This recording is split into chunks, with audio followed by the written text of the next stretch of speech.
on me.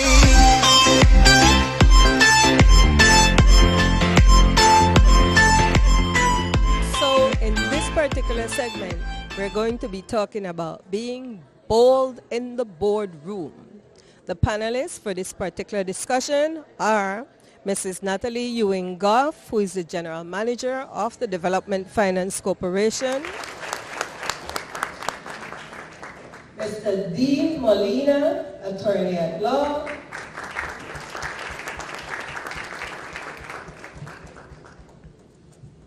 Dr. Minerva Pinello, Director, Right Insights.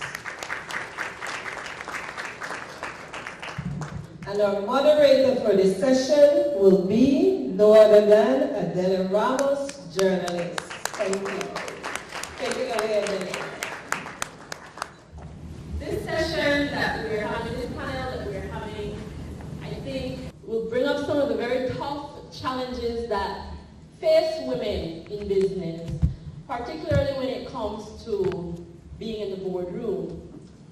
Bold in the boardroom. I'd like to welcome the panelists here. And I know you have your conference booklets, but I'd just like to share a little bit about their career highlights. We have first Dr. Minerva Pinello, and she is today an entrepreneur doing her own thing, but she came up in the corporate environment, and one of her career highlights is having worked with the Belize Natural Energy. Welcome her.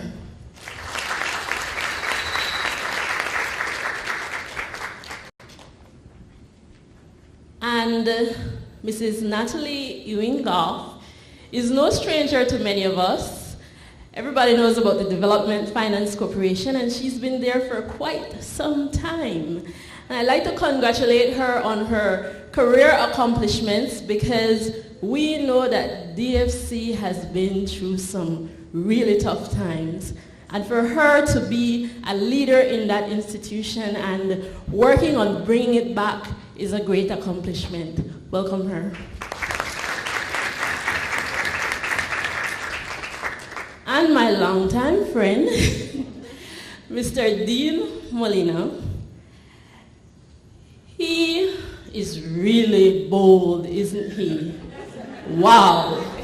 Not only is he the only man on the panel, but there are not many men in this room, and he has agreed to come here to discuss quite a heavy topic.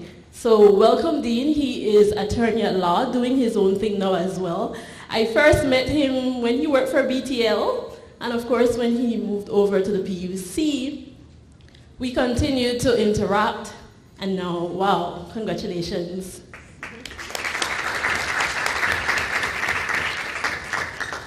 So now that you've heard from me about the panelists, I want them to tell you a little bit about themselves, and particularly where they are right now at the point in their career, and what makes this leg of your journey special. Let's start with Dean, and then we'll come this way. Well, good afternoon, everyone. As Adelia said, I worked quite many years at BTL, close to 20. Wow. And during that time, I had the opportunity to sit in the boardroom quite often. And as I told Dr. Myvick, most of my career at BTL, I had female bosses.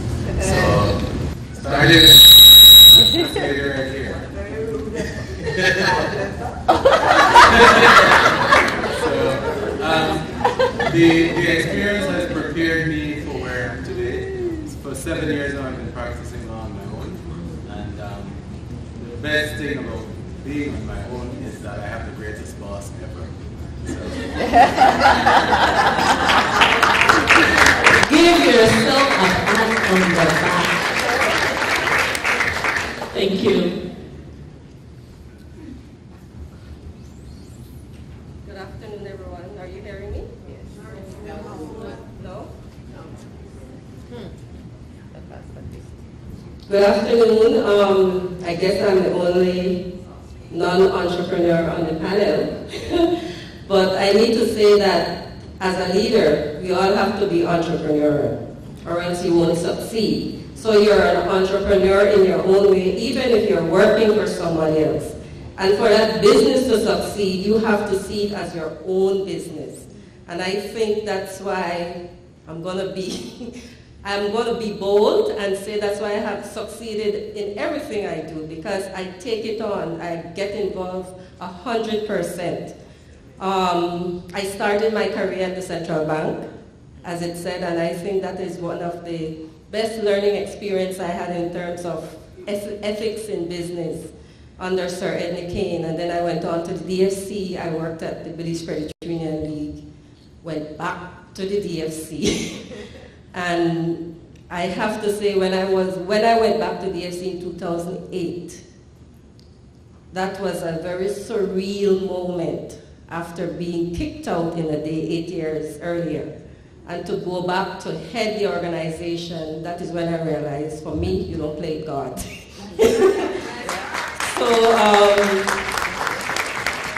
you have to persevere, don't take it personal, and you will succeed.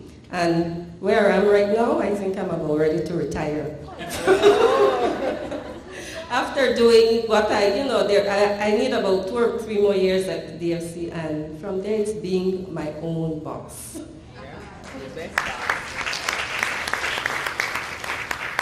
Good afternoon, everyone.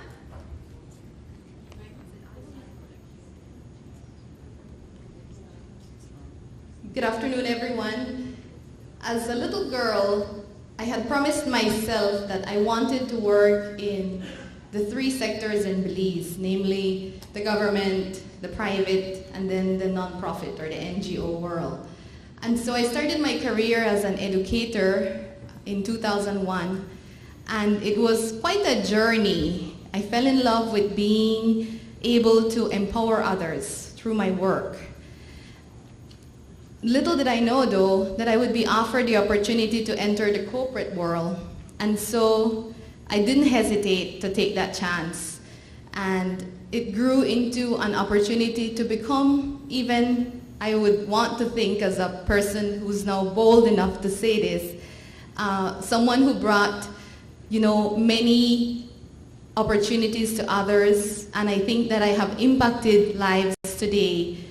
Where I now stand is in a position where, as our guest speaker said, it's my career, but now I have the opportunity to help others. It's not just a job. So today makes a little over a year that I launched my brand. It's Right Insights. And I tell people I'm an instructional designer and content strategist. And then everyone looks at me. Of course, my siblings have a harder time telling people, "Well, Minerva, did you know?" So, to just let you know, as an educator, I love developing educational programs, training components, learning kits, toolkits. And so every sector needs some component of education. Today I have past students, I have past teachers in the room, I have past colleagues. And in some way, their lives have contributed to who I am today and in that vision I have for my company now. So I'm very, very happy to be able to share this with you.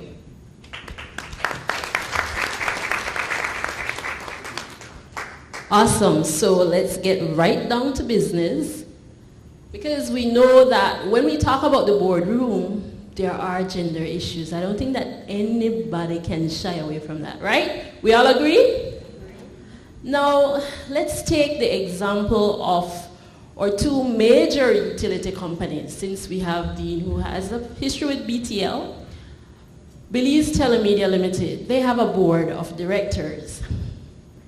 And the board of directors, the members are mostly males. And I did a quick check, and there are 8, and 2 are female. And the Belize Electricity Limited, they have a board of directors, and based on the information they have online, there are 13, and 3 are females. So yes, we do.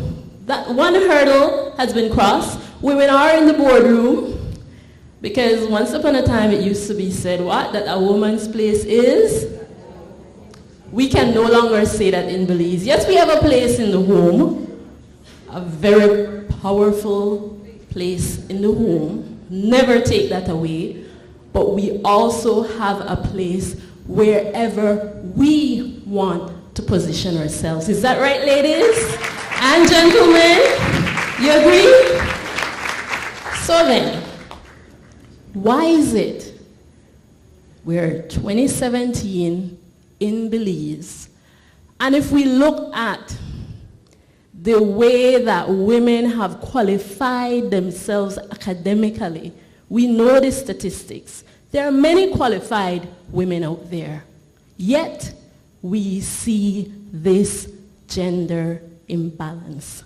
Tell me, what are your thoughts on what obstacles still exist that cause us to see this gender imbalance in 2017? That's my question. My response to that is normally that the same reason that the reasons that keep women out of the boardroom are the same reasons that keep many men out the boardroom as well. Because the boardroom has its own politics, and you have to be able to play the game in order to be a member of the club. And there are a lot of people who are not willing to play the game. And I say that in the, not necessarily in a harsh way, because when I talk about playing the game, I talk about things like making sacrifices, okay? I have seen women rise up at BTL, and I know two very powerful women who I've seen rise up. Not in BTL, both of them, but I know two. And sometimes I often have to wonder if they don't regret sometimes the sacrifices that they've had to make in order to do that. For example, when the bosses say we're going on a trip to Trinidad, to Argentina, wherever, despite what you have to do at home, whether it's your daughter's ballet recital, you need to get on the plane and go. I've had those kinds of challenges put to me, where I've had to make decisions as to whether I do what I should do, what I know I should do, which is to be with my family, or I go on that trip or go to that meeting. And for a lot of people, not necessarily women, you have to make that choice. And when that choice is put to you, and you refuse it the first time, you will never, most of the time, get that opportunity again. So.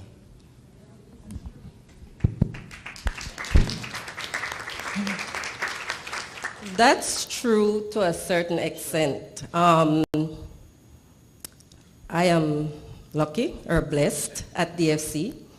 5 of my 9-member board are women. 50% of the management team are women or more. I'm trying to, in my head, and they're not there because they're women. They're there because they're the best persons for the job. I am there because I'm the best person for the job. But it is true. I remember I wasn't at a senior level, but when my son turned 1, I had the opportunity to go to Brazil. And it was either that or be here for his first birthday. And I chose to be here for his first birthday and went to Brazil 20 years later. So you have to have faith, you have to persevere, you have to believe. You know, you have to believe that it will come about.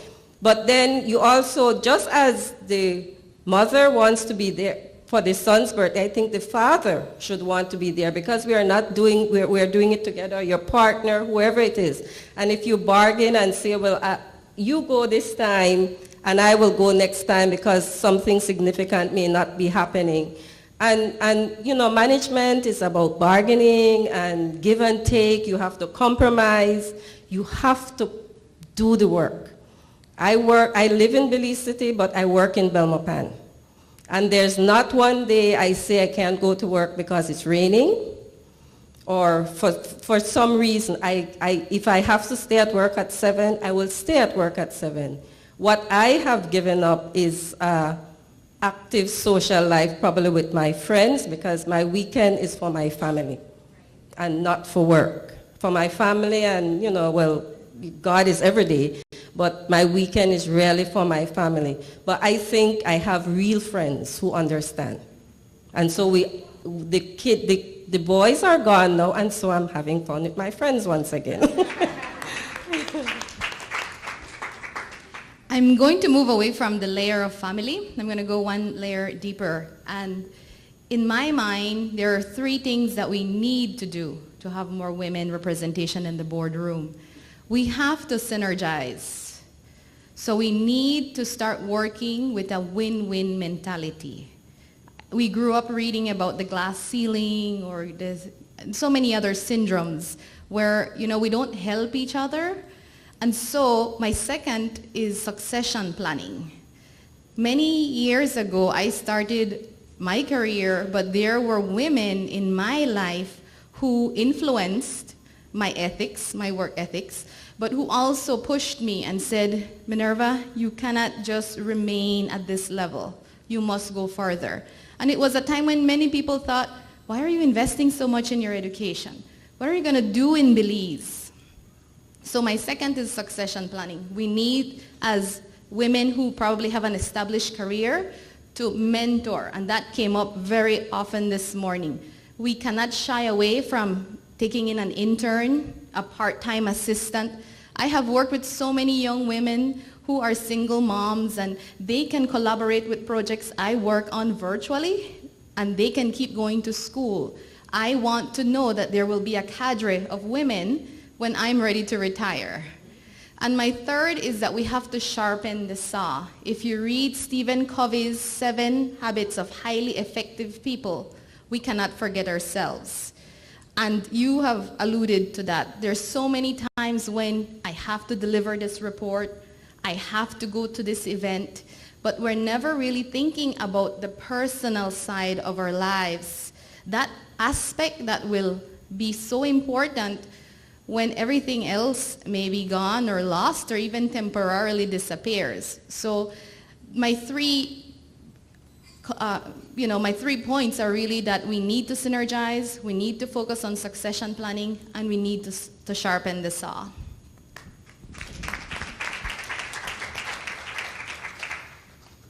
Thank you.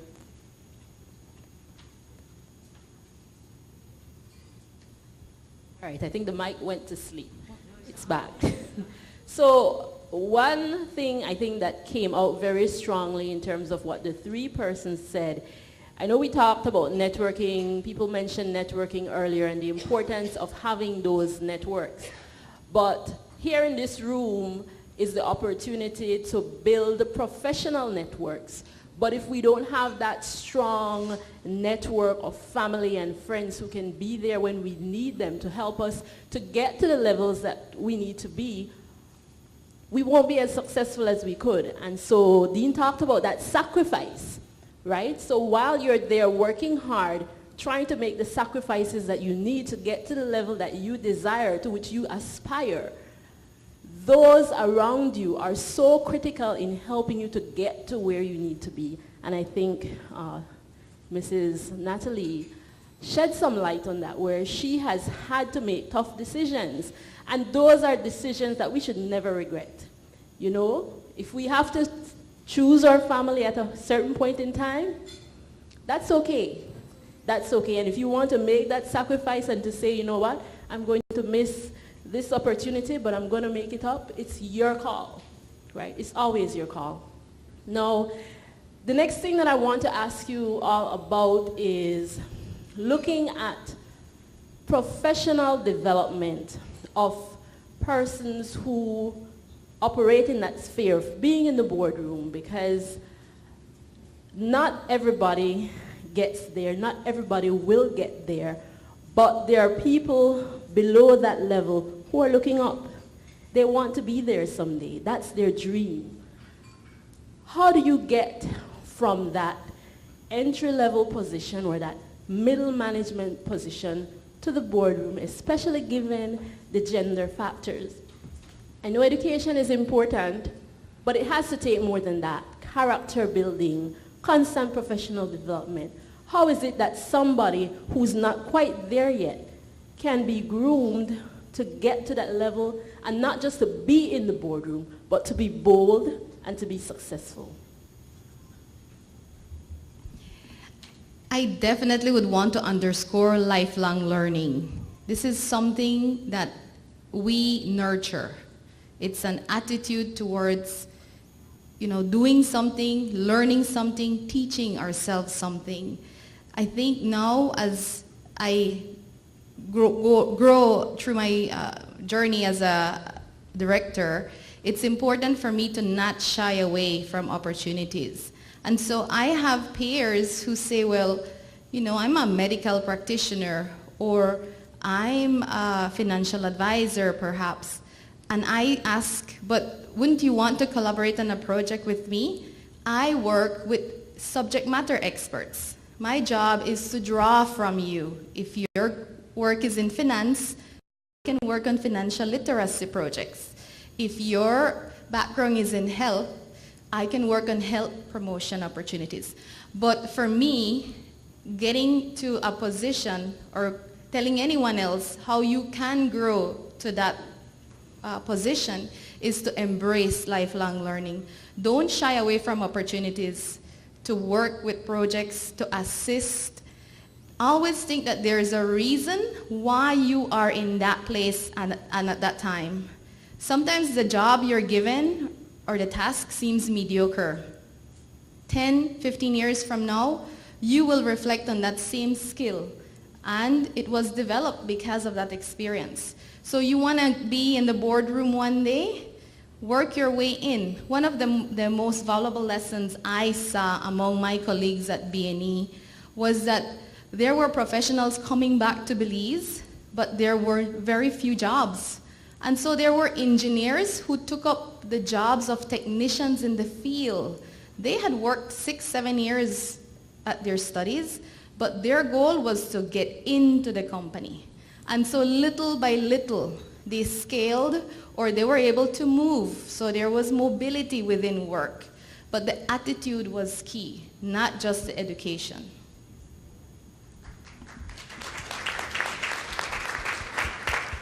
Education, and as Dr. Panelists said, lifelong learning is important. We speak about mentoring. We need to be a mentor to others. We have to lead by example. Those of us who are leaders today, we have to coach. Leading is about coaching. It's about sharing knowledge. When knowledge is not shared, you're dealing with a very insecure person. A secure woman will share. Maya Angelou says that when you learn, you teach. And that is what we are supposed to do. But for me, one of the main things along with others, there are many, there's no one remedy, is passion. If you don't have that passion about what you're doing and know what you really want to do, no amount of education, no amount of mentoring, I think, will help. When I was in high school, I knew I wanted to work in business. But back then, and I'm dating myself, when you were smart and was in the top 5, you were supposed to go into science. Exactly. And I was told that I didn't want to be a secretary, but I know I didn't want to do physics and maths, well, not maths, but physics and chemistry and things like that. I knew I hated it. And I was forced into the program, and the teachers were in caboose with my parents. I was so disappointed in my parents because I thought they would have stood up for me. And I went into science, and there was no interest. I didn't fail, I passed, but there was no interest, there was no passion. And I left sixth form and went back into doing accounting, and I found my passion once again. And I have worked in the financial services sector all my life, at different areas in the financial services sector. It's that passion for helping others and, you know, financial literacy and things like that, that makes me get up at 5 or 6, or I'm up at 2 a.m. if I have a paper that I want to do. It's that passion for helping others. It's that passion that I have at DFC that we have to change to be more relevant if we're going to be the development bank that this country needs, because we are not satisfying some of the needs in this country at this time. And so we have to make the change, but there's a passion. I go to work every day. In Belmopan, I go on the bus. And that's another thing. We have to stop putting people into buckets and whatever, because I'm a CEO, so I shouldn't be on the bus. Who says? It works for me, it doesn't work for you, that's fine. But it works for me, because it gives me time to work when I get on that bus at 7 to when I get home at 7 at night, and then the other hours are for my kids or my family. So it works for me if it doesn't work for you, and so we have to support each other and stop bringing down each other as women. But come back to what I'm saying, that passion is what that will drive you, because being in the boardroom is not easy. Many of days I come out of that boardroom crying, because at DFC, I'm not a board member. I'm a resource person, I'm the general manager. And you put up a paper that you've worked a month on and they just tear it apart. But you know what? It makes you a better person, because the next time you put up a better paper.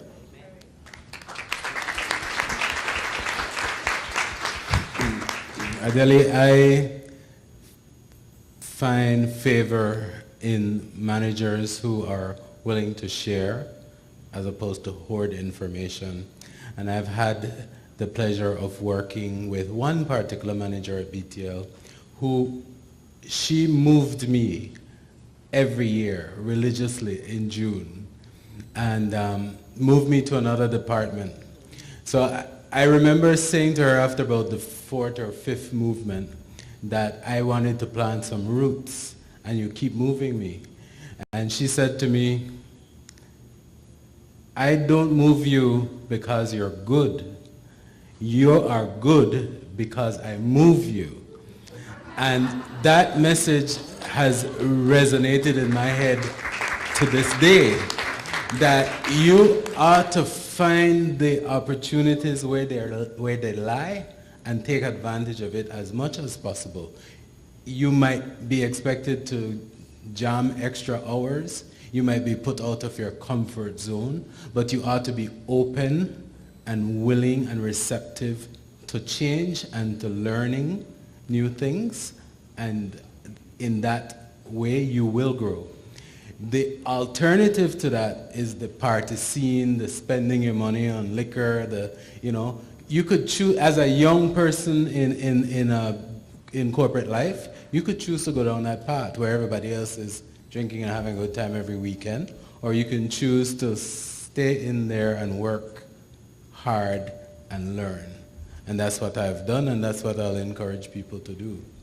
Great. So I have one more question for you all before we take questions from the floor.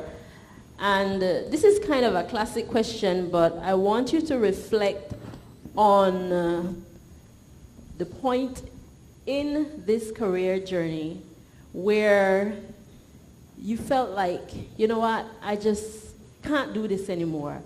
You've met your greatest obstacle, and what is it that drove you to that point, and how did you get past that point?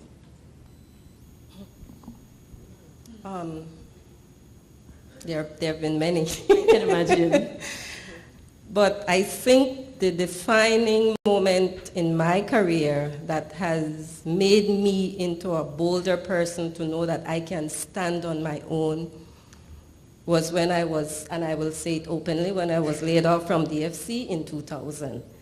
I don't have to go over what was happening there. I did not agree with some of the things that were being done, and I guess I was outspoken, and So they put me in my place. And I remember going home that evening in one day. I mean, it was like in one day I had to pack my bags like a criminal and leave the organization. And I remember going home that evening and telling my father, I said, you told me, and I'm, pointing, you told me that if I do right, right will follow me. Explain this to me. And he said, I don't know what happened, but right will come of this. And then, and not about 2 weeks later, I met one of my former directors in the supermarket. And to me, he was looking for me to say hello. And I turned my back on him. And I went home to my husband saying, well, I didn't hail this one. And he said, Natalie, I thought you were bigger than that. I'm like, what? But that was a lesson for me. Stop wallowing in self-pity. Don't bring yourself down to others. Hold your head up high and move on. And that is what I did. And I think if more of us, the challenges we have are varied. It will be different. Ruth spoke this morning about the young girl who gets pregnant. You know what? Suck it up and move on. I'm sorry, I don't know if I should have said, but move on. You get the support, you can get the support, find a support group and move on. There are many women in Belize and this world who have had children at 15 and 16 and they chose to have that child and they're women, they're leaders today. No matter what your challenges are, if you believe in yourself and what you are working at or striving to do, you can do it, no matter the challenges that come your way. So that passion, it goes back to that passion and that belief in yourself. And for me, the belief in God.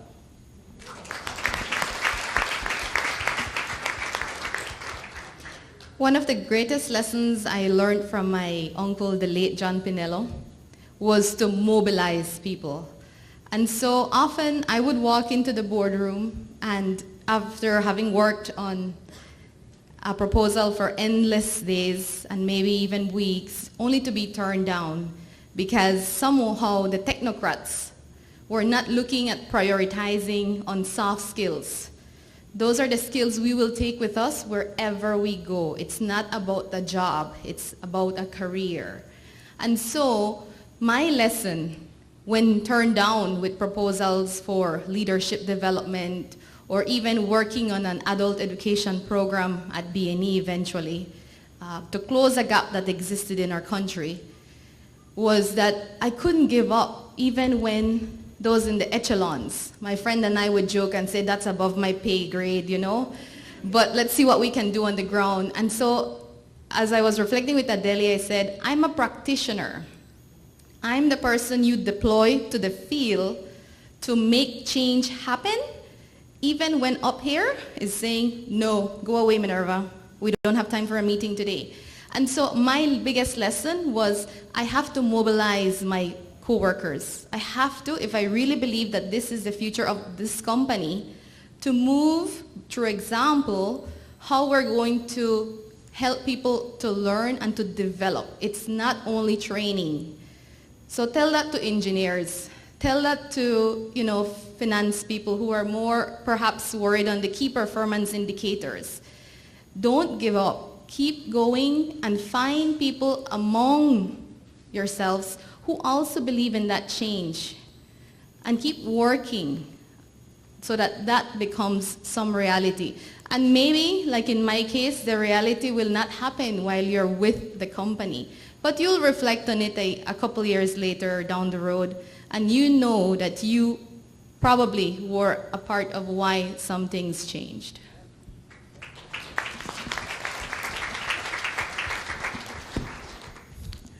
I guess Natalie and I could write a book because I have a very similar experience. From very young, my father was a police officer, and he had often engraved in our brain that the only thing you take to your grave is your good name. And I have that life lesson, and I carry that with me wherever I go. And my greatest challenge was in 2010 when I too was given my termination papers because I wasn't willing to sacrifice my good name. As an attorney, you are often put into a position where you're asked to sign things or sanction things. Those who create it won't put their name on it, but as the corporate attorney, you are expected to do so.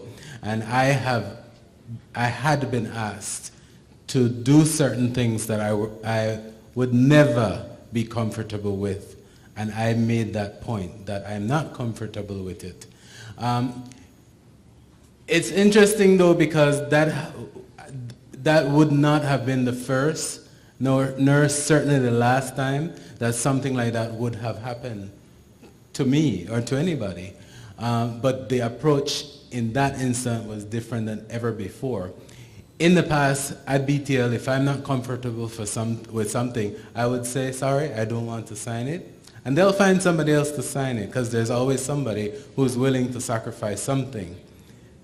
But in this particular instance, in 2010, I met my match, and I was fired for not being willing to compromise my good name to sign something.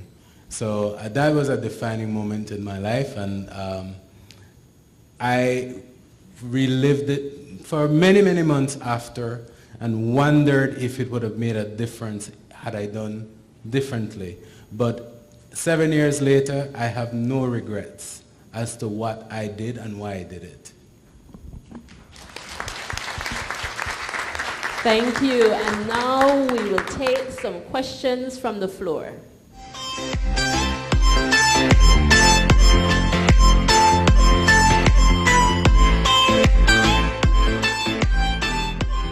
Okay, we have a hand up in the back there.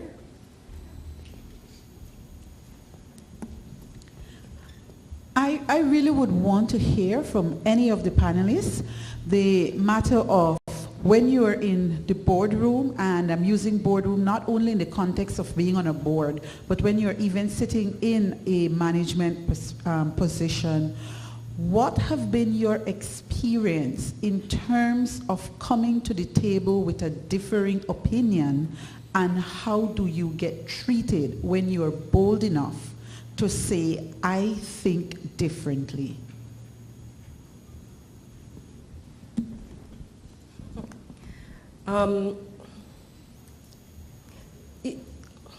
If you're living from that position of, how should I say, working within your own integrity, living from that position of truth, it's not easy, but you can do it. You can garner up the strength to do it.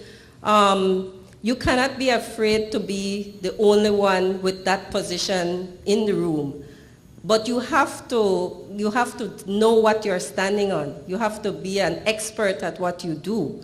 You also have to listen to other point of view, because you may have a position, but there may be a better position there. So if you're a leader, what you're looking is not for what is in the best interest of Natalie, but what is in the best interest of the organization for which you're leading. So yes, you make the position. All I can say is that if you live with integrity and if you're living within your truth, you can make that decision and you state your point. I have a question for her. Okay. Anybody else wants to add anything? All right, so we'll take our second question and then our third. I have a question for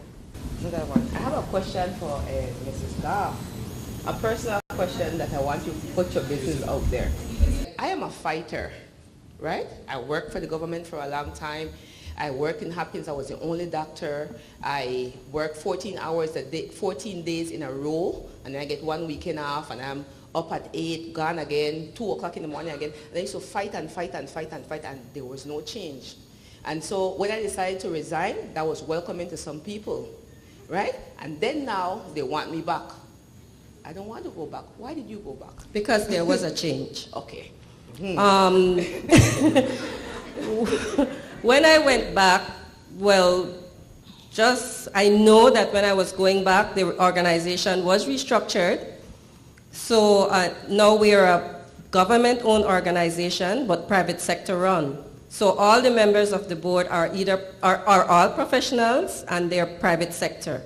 The government intervention, and I can tell you, we are one statutory body where the government intervention is minimal. Okay. And I'm not saying that because, I'm in the public, it's minimal, and I have to give kudos to the Minister of Finance. But so there was a change. I didn't want to go back as first. I was asked to go back, and I had an hour-long epilogue why I will not go back to that place. But I thought about it. You want to go into the connections that you make at an organization like DFC, the network is broad outside of Belize, all the IFIs, World Bank. And if you have aspirations to maybe not live outside Belize, but interact with these people, there was an opportunity. So I looked at the opportunity that was there. And as I said, there was a change. So we'll take our third question. I have the mic, thank you. All right. No, my question, and I think all of us at one point in our lives are going to get older. I got older. I didn't get old, but we're going to get older. And my question has to do with the elderly and whatever institution, particularly DFC. When a person who is older comes to you, well, there are a lot of things about older people. They can't, if you're this age, you can't get it. If you're that age, you can't get that. If you're, And what we have is a lot of people, when they talk to the elderly, they talk down to them, or they don't have a patience with them because he's going to ask a lot of questions. But it's important to them, and especially in the case of money matters where a person might not have the support that they have, What are some of the ways you as individuals talk to the elderly that comes to your office? They don't know what DFC is all about. They don't know all of the things that BTL or whatever organization you're working with does, and they don't know what you do. How do you deal with those people? It's very important, and I'm asking this because it's very important. How do you deal with these people who really don't know, and they ask a lot of questions that sound silly? How do you respond? They don't respond. I will just venture into saying that I think in any corporate setting, regardless of any differences, age, sex, gender, once you have built an organizational culture that is strong-knitted and where people are proud to be a part of that team, you won't really have any customer or client walking away feeling as if they've been excluded. So I know this morning too we spoke about keeping your workplace happy, your environment happy. For me, how do I help others to be inclusive regardless of any difference is that I help people to feel empowered at work and feel happy about what they're doing. Your contribution matters. And so while at BNE, for example, I would interact with everyone, and I particularly took time to interact with the janitorial staff, with the heavy equipment drivers. So often they feel that there's a barrier. You work in the office, inside AC, I work out here, I'm sweaty, I can't go into your space, I'm gonna leave it smelly. That did not exist, and my office soon became a little more of a / counseling office, which again was a lesson for me. I had to, establish boundaries because I have work to do. But I think for me what's important is that you connect with people at all levels. You're serving internal customers and you're serving external customers at that point.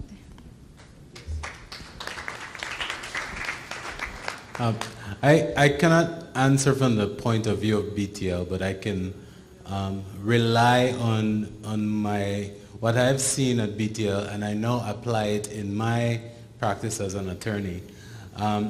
I have a lot of friends who reached the age of retirement, but they were not ready for retirement. They came from the era where loans were not readily available to them when they first started working. It only became more readily available in the 80s and 90s. So by the time they became 55, they were still in a state where they owed for their family home, and they are retired now and not earning as they used to. The issue for me in my own practice with the aging is that they are not financially ready to take on the challenge, and they are also not necessarily sure what they can do to secure those that come behind them in terms of things like wills, leaving property, how to get, how to distribute property, when to do so. So those are the issues that are facing the elderly in a legal framework at this point. Thank you. We'll ask you to just quickly chime in before we take our next question, because we have to wrap up. Okay. I think like all organizations, if we're honest, there are customer service issues at times, but we strive to, DFC is a lending institution primarily. It's a financial institution, but a lending institution. So there are rules and regulations, and one of them is that when you're nearing 70 or at 70, you cannot get a loan with the organization, or you would have to be able to repay that loan by the time you're 70. But when you impart that information to your prospective client, it's how you do it. Minerva talked about the soft skills. And so you should leave that organization knowing, you know what, I cannot get a loan. I might not be able to get $20,000, but we should be able to see if we can give you $10,000, because you will be able to repay the $10,000 by the time you're 70. We recently approved a loan to a 90-year-old farmer. 90. But we asked that he borrow with a younger person.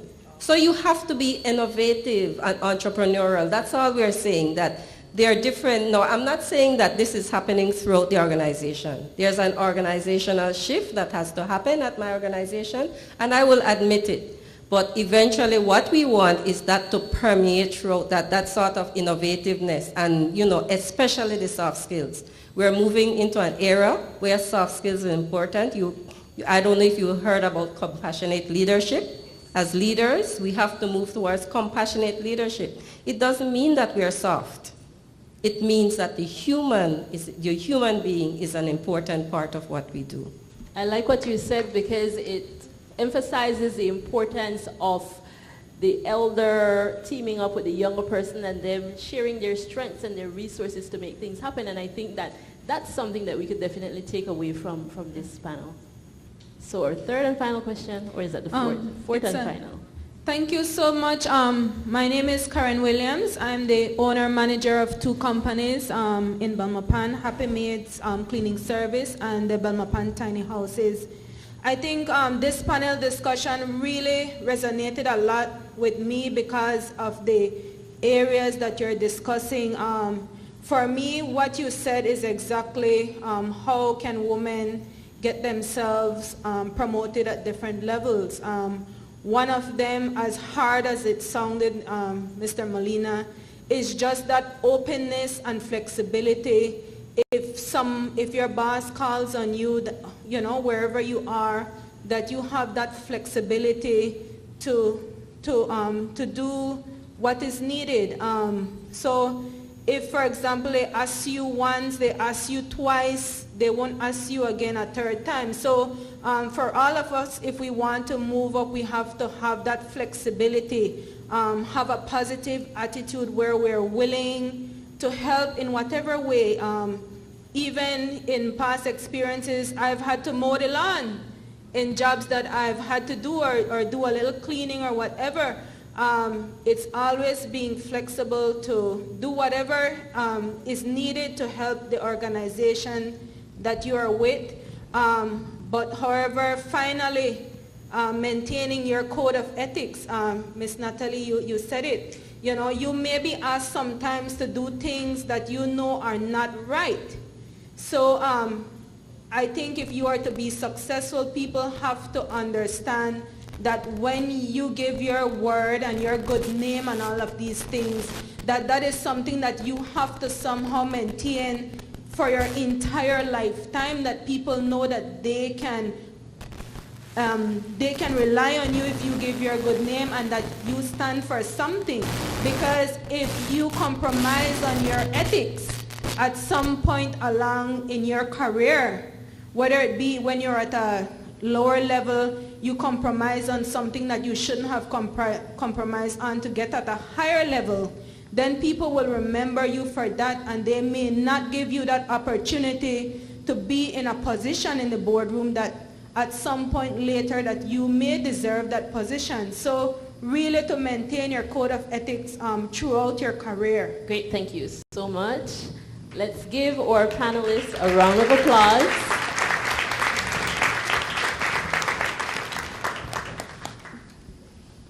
And I think they have some gifts. I wanted to just make a symbolic presentation token of appreciation to Dr. Danilin Maivet and to Ms. Adeli. So from Right Insights to you both, a tote bag for the women who have carried the responsibility of bringing factual information, and to a visionary leader who has made something special for everyone on her special day. Thank you. Lean on me.